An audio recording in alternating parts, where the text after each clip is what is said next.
போறமாடா அது கிடையாது. கோயில் உள்ள போறாங்க, விரதம் இருக்காங்க, சாமி கும்பிடுறாங்க, அக்கினி சட்டி எடுக்கிறாங்க. ஆமா ஆமா ஆமா. தாடி பார்க்க மேலே புல்லு இருக்குது, அப்படியே பூக்குழியில் இறங்குறாங்க, திமு திமு திமுன்னு.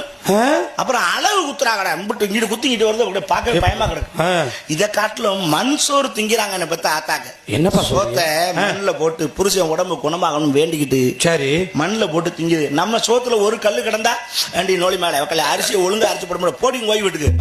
ஆமா ஆமா, அதுங்க மண்ணிலேயே சோத்தை போட்டு திங்குதுங்க. அத்தா நாங்களும் மண் சோறு சாப்பிடுவோம். எப்பப்பா ஓவர் போதை ஆயிட்டா அப்படி சாப்பிடுவோம்.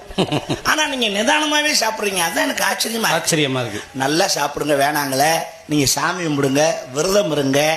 ஆனா அந்த விரதத்தை ஒரு அளவா இருங்க. உங்களை கும்பிட்டு கேட்டுக்கிறேன், வாரத்துல 2 நாள் தான் விரதம் இருக்கணும். கண்டிப்பா கண்டிப்பா. வெள்ளி செவ்வாய் அவ்வளவுதான் போதும்.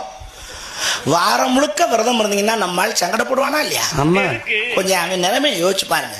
உழைச்சு உழைச்சு ஓடா போய் வர்ற ஜீவனுக்கு ஓசல் கிடைக்கிற சந்தோஷம் அது ஒண்ணுதான். நீங்க விரதம்ங்கிற பேர்ல அதையும் லாக் பண்ணீங்கன்னா என்ன பண்ணுவேன்? வெள்ளிக்கிழமை அதுவுமா நம்மால மூடாயிருவேன். சரி, நம்ம உண்டாட்டி பாக்குறதுக்கு நாள் என்ன கிழமை என்ன வாங்கட அல்வாவையும் பூவையும் அப்படின்னு வாங்கிட்டு வீட்டுக்கு வருவேன். சரி ஏண்டி பிள்ளையெல்லாம் எங்க டியூஷன் போயிட்டாங்களா? அதனால அந்த பிள்ளை எல்லாம் ஓடிடுச்சு. அந்த பெரியவன் தான் வீட்டுக்குள்ளேயே உட்காந்து செல்ல நோண்டிக்கிட்டே இருக்கான். அவன் தாயில போக மாட்டான், எந்த நேரம் இப்படியே உட்காந்துருப்பேன்.